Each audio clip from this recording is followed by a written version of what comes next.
What is up, everybody? It's Brett. I'm back. I'm alive after the longest hiatus I've ever had since starting my YouTube channel. I think I was out for maybe a week. Guys, I was so sick. I don't know what I got. I've got kids, so whenever they get sick, I get sick. I don't know. I got some like foot and mouth disease or whatever they call it. But man, my throat swole up to the point. You know how the doctor, you get sick, you go to the doctor and they touch your neck. And you're always like, I wonder what they're feeling, you know? Like, you can kind of feel maybe it's a little swollen, and they touch it, and they're like, it's swollen. You're like, oh, it must be swollen. No, my stuff was swollen. I could barely talk for probably, 5 days. Even right now, I'm not completely over it. Thank you for the well wishes, though. I've got a cough drop in my mouth as we speak. I'll try not to sound like it. But, guys, I've been keeping up with the news. I've seen that there have been, small notes released about Scrag and Grecius and all that stuff. While interesting, not very information-packed, this, however, is more up my wheelhouse, right? That's not how the saying goes. It's not up my wheelhouse. It's in my wheelhouse. I love when the mechanics get messed with. I love when quality of life improvements are had. And that's what this whole little blog here is about. And we're going to watch the video, too. Unfortunately, you may have noticed that a lot of the other YouTubers, the big YouTubers, they have early access to all these different battle footages. I don't have that footage, and I can't just make a video of their video. So I just have no way of giving my own thoughts on that, other than maybe at the end of this, I'll talk about what I saw. I'll try to remember some of the things that I've seen, some of the bigger talking points, and then at the end here, we'll just talk about it. But for now, let's jump on in to this quality of life updates in Total War, Warhammer 3's Battles and Beyond blog. So welcome back. Today we'll be detailing a batch of quality of life changes we're making across the game in Warhammer 3. Nothing that will blow the doors off your expectations or experience, but will be noticeable across any number of games, from health bars to formations. The video below also has some visual examples of what we're talking about here, and you can read more about some of the changes in the blog below. Alright, so the video does a really good job of breaking it down, so I think we should just watch it. I'll pause, comment as necessary. I don't know if there's anything in here. Okay, I see the UI. I know that's not touched on in the video, so we'll probably go... I don't know if I'll read this because... No, I will. I see there's additional information in there. Okay, I don't want to get too ahead of myself. Let's full screen this bad boy. Battles in Total War Warhammer 3 are evolving. And I'm going to keep my finger over this. You can see what I've been watching. Lots of Tim Dillon and lots of podcasts and fight news. Okay, so we've got here at the very beginning. I can already see some of the changes, but they're going to talk about it. Let's just let it play for a second. We have added new features, improvements, and quality of life changes that will help you defeat or unleash your demons. Using all of your units to the fullest of their potential will be the key to victory. The sky's no longer the limit for flying units. Now, every flying unit can be toggled to grounded or flying, opening a wide range of tactical moves. Okay, right off the bat, this is an excellent quality of life change. I do, however, struggle to see the benefit for units pre-existing in the game. The first things that come to mind are units like Fellbats, perhaps. I don't know exactly what that means for them, what the benefit is of being able to land your Fellbats. Perhaps maybe the only thing that came to mind instantly is you could hide them behind terrain. If that is... that probably is the benefit. To be able to hide, let's say I want to do an ambush with Fellbats. They come to mind because they're not monstrous.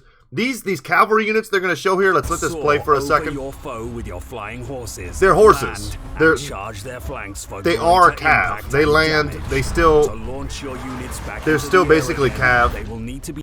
And that looks slick, right? Fellbats are not cav. They're not going to put the Fellbats on the ground and let them walk around, right?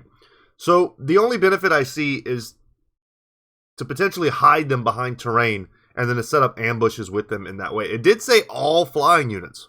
So unless, they're being facetious or I'm misunderstanding this, every flying unit, the Quaddle, who doesn't have legs, All of them are going to be somehow landing. Whether they're giving them new animations to showcase their landing, like does the Coatl's belly, like does it slither like a snake? Do the Fellbats actually land? I don't think so, right? So yeah, that's the only benefit I see for most units. If there are others, maybe it allows them to get out of range of certain types of archer targeting or something like that by being on the ground, being hidden in amongst other units so that they can't be singled out as easily. Be out of combat for several seconds, so plan your maneuvers carefully. Yeah, and units can't just take Knowing off how far you can push your from units in combat. is important for any general. You can now see if your troops are in a braced stance by this shield icon. And this is an excellent quality of life change. So this is one of those things that's going to be very valuable, especially for newer players. More experienced players, there are hotkeys to tell your units to stop moving instantly and then to brace, right? Most people who play the game, especially casually, don't know about these hotkeys. They don't know about the about face hotkey, which I think is J. I haven't used it in a while. It's not common knowledge. And even the entire mechanic of bracing isn't transparent. You could play the game for 1,000 hours and never really understand that a unit has to be braced in order for it to reduce the charge effectiveness of another unit. Of course, this applies to halberd units who get things like charge defense bonuses. So you'll have a unit like this halberd unit here, probably has charge defense against large, if not certain units that have charge defense against all. But in order to get that bonus, you have to be braced. You have to be not moving, facing in the correct direction. So now this is very transparent, and you have to kind of guess sometimes. Sometimes it's a little iffy as whether or not you're braced. Did I make it in time? Did I get it? You can kind of tell because as those show here, if your men are braced, you can be more watch this charge. They can take the brunt of a charge. So when you see this charge where they don't penetrate the formation at all, bars, which you can very easily determine that your units were braced. But sometimes it's not as clear. Excuse me, it's not as clear cut. So here they're talking about lazy. They call it lazy health bars. I think this is a great quality of life change. I wasn't expecting this. This is not something I would have thought to ask for. But I think this is pretty neat and gives you a little bit of additional layered information that you can pick up right away in battle that can help you make some decisions. So I'll let this play for a second. You'll see what I mean. Like any sudden bursts of large damage, they allow greater readability of how much damage has been dealt in the last few seconds of combat. That's exactly what it does. Making it easier to grasp how much impact certain spells or charges have. Healing spells and abilities are now calculated per second. So there's not too much more to be said on that other than that is just an excellent small quality of life change. I'm happy that someone thought of that. That's something I can see becoming a staple in all Total War future games going forward. That certainly helps me understand, especially as a newer player. I'm not a newer player, but if I was a newer player, it would very much help me to understand, okay, my unit got hit and on charge, right? It took maybe 1/8 of its health. So now I kind of understand charges do about so much damage, right? Then my unit gets hit by a wind spell, and it does 1/4 of their HP and damage. And I'm like, okay, this spell does approximately this much damage. And then another spell, let's say a pendulum, comes through and hits me and does 3/4 of my HP's unit and damage. So it really can give you a lot of very subtle information that will, inform your play as you develop as a more experienced player. Cent per second rather than a flat value. This opens counters to healing such as fire, which slows down healing effects for several seconds. I like that a lot. I love that there's counterplay to healing. Healing should have counterplay, as everything in any game should. There should be no absolutes, right? Only the Sith deal in absolutes. So, healing being percentage-based, I don't know if that's a more easy to understand, especially when you start getting into decimal places. I don't know if that's a more easy to understand for casual or newer players than a straight numerical value. But it may be because when we're dealing with different unit sizes, that leads to different HP totals. There's different unit counts, which now have different HP totals depending on the unit sizes. and it can be confusing. It can be overwhelming. So perhaps a percentage-based heal is more universally understood by all players. So perhaps not a bad idea. Well-placed spell can be the turning point of any battle.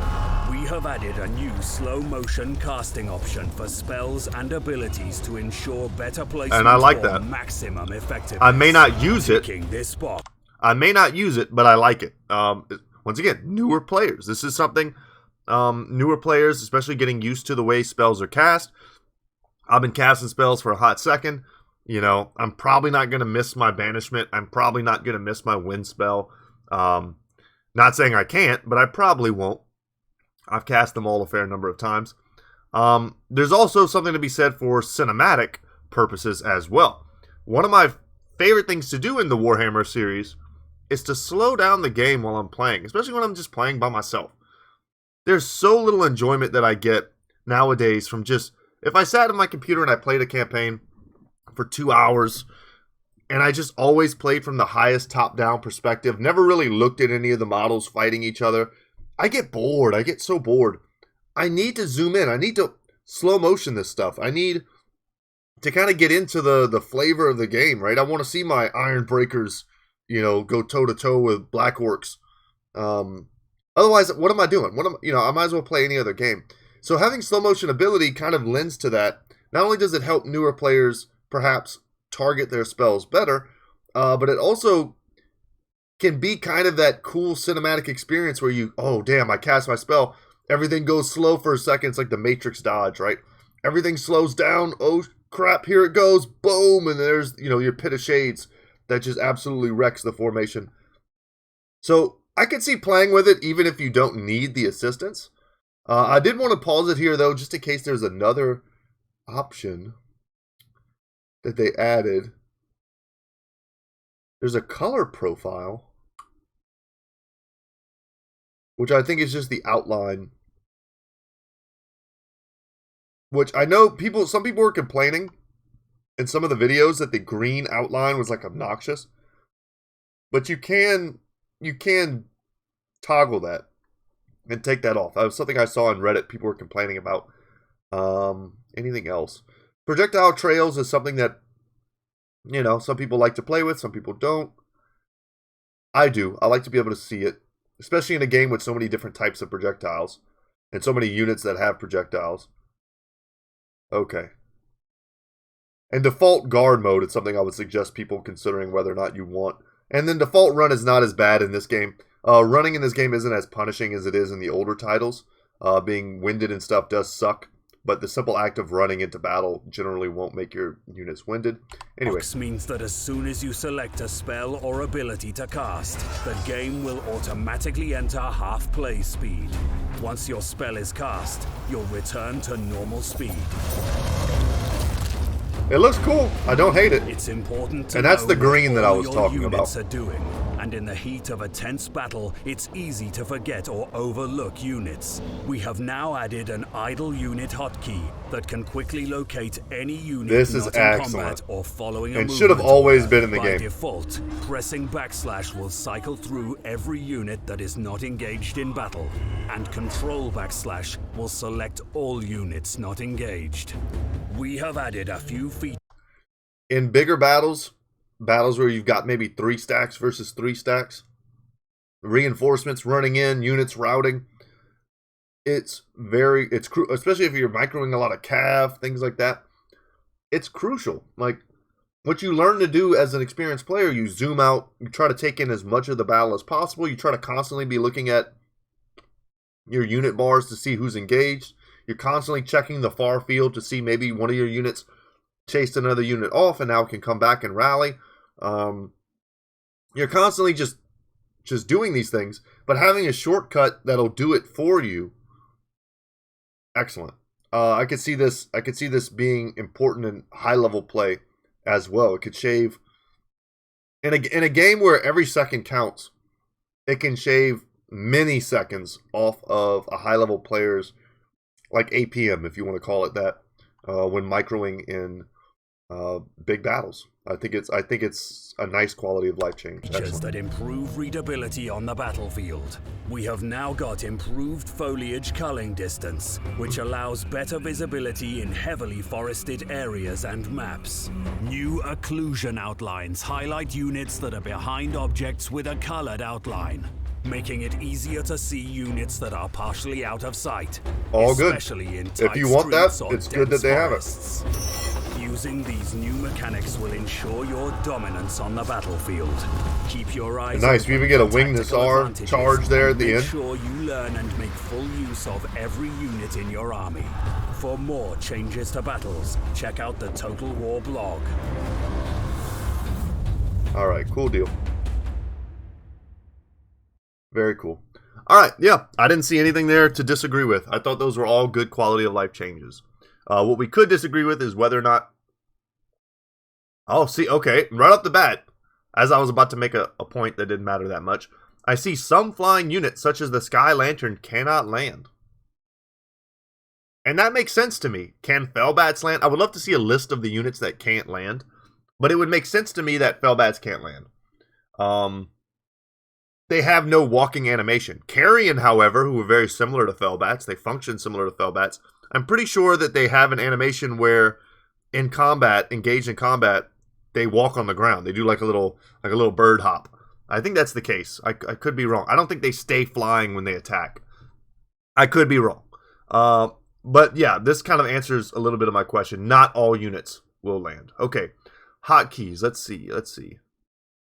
Special abilities now have their own hotkeys. Guard mode, skirmish mode, and fire at will now have hotkeys. That's good.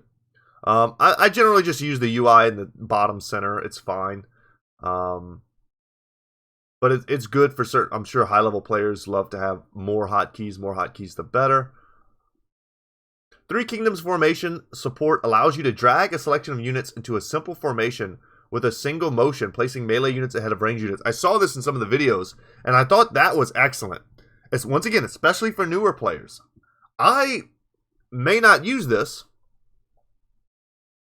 because one, I don't think I need to. I think I can function without this.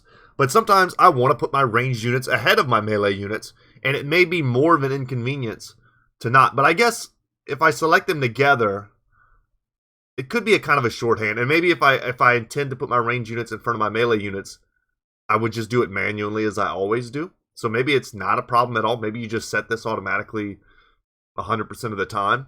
Use it when you want to use it, and then if not, it's fine. I don't know. I'm going to have to see how it feels. It's one of those things I got to get my hands on it first to know. But that's pretty cool. In standard campaign, field battles and armies formation at the end of the deployment phase will be snapshotted and used as the default in the army's next battle. Wait, what? An army's formation at the end of the deployment phase. Ah, this is great. Okay. This is a set formations feature.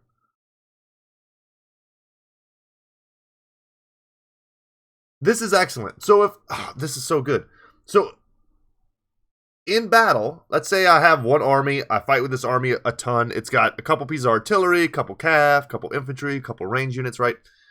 And I make a basic frontline infantry, backline crossbowmen, third line artillery, cav on the flanks. I don't have to do that every single time I fight. I can set this as my standard army formation, and then at the beginning of the next battle, my army will stay in this nice formation that I've made. And then if I want to make adjustments from there, I can. I like that. This is a nice change. I like that. God, I can't tell you the number of times I've gotten aggravated because I'm playing like a dwarf campaign where I've got like 16 dwarf warriors in my stack, and I have to like readjust them every time I fight like a bunch of crappy greenskin battles. Like it's so tedious. Nice. I love it. Healing and fatigue. Healing is now applied as a percentage. Got it. Can now be stunted by inflicting any amount of fire damage. Great. And fatigue modifying abilities now take place over time instead of all at once, allowing an ability to slowly drain vigor from an enemy or restore it. Okay. This is immediately obvious with Foe Seeker. Okay. Bracing. We saw that. Magic resistance has been reworked into spell resistance, which only applies versus actual spells. This means that magic attacks are no longer often a hindrance. Interesting. That once again, it's just more clear. It's more clear to newer players. You're like, what do magic attacks do? What does magic resistance do? What does this apply to? It's hard to ever know.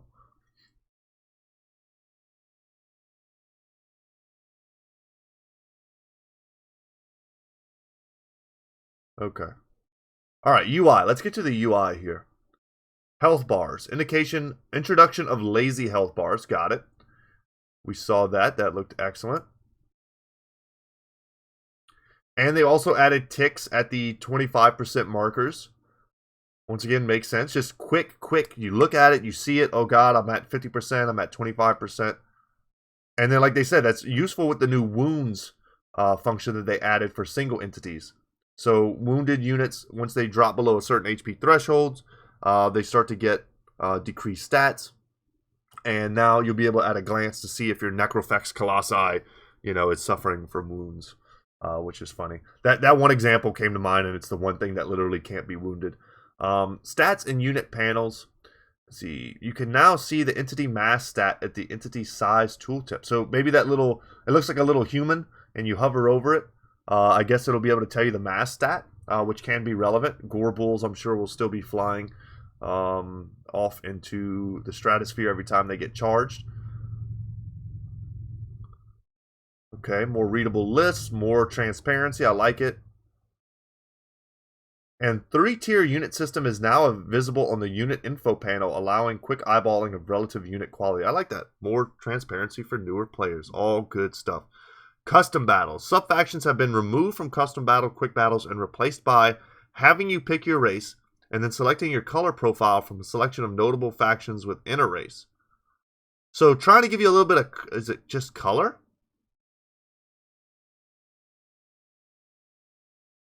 Huh. I want to make sure I understand this. So are they just saying that I get to finally choose the color of my army in custom battles? Custom battle maps can now be searched and filtered. You can now change your unit size setting in the custom battle lobby. Got it. A general overhaul of the UI for various menus, some of which I like, some of which I don't. Okay, here's something we should read. Hopefully there's a thing or two in there you can see for yourself using on a regular basis. We know these aren't the flashiest changes in the game, but we didn't want them to get lost alongside new factions, lords, units, and wider system changes like sieges and diplomacy. We'll see you tomorrow for something a bit meatier. Okay, they're probably the faction mechanics for the Ogre Kingdoms, which I'm excited to see. They have a meat, some sort of meat, I don't know, thing that they do. We'll see how that plays, whether it's revolutionary or not. Probably not, but it'll be fun, I'm sure. Guys, that's going to be it for me today. Thank you so much for watching. I've been talking, I don't know, 20 plus minutes, and I'm already starting to feel it. So I'm going to tap out. Hope you enjoyed this video. I'd love to know your thoughts on all these changes, all these additions, really. And for me, they're all positive. That's what I'm walking away with. It's all positive, and I'm excited to see what other changes they've got for us in the future. I was going to talk for a while about the videos and stuff that have been coming out, but I think I'm going to, like I said, I'm going to tap out and know when I've been beaten. That's it, guys. Take care, and as always, I will see you in the next one. Later, y'all.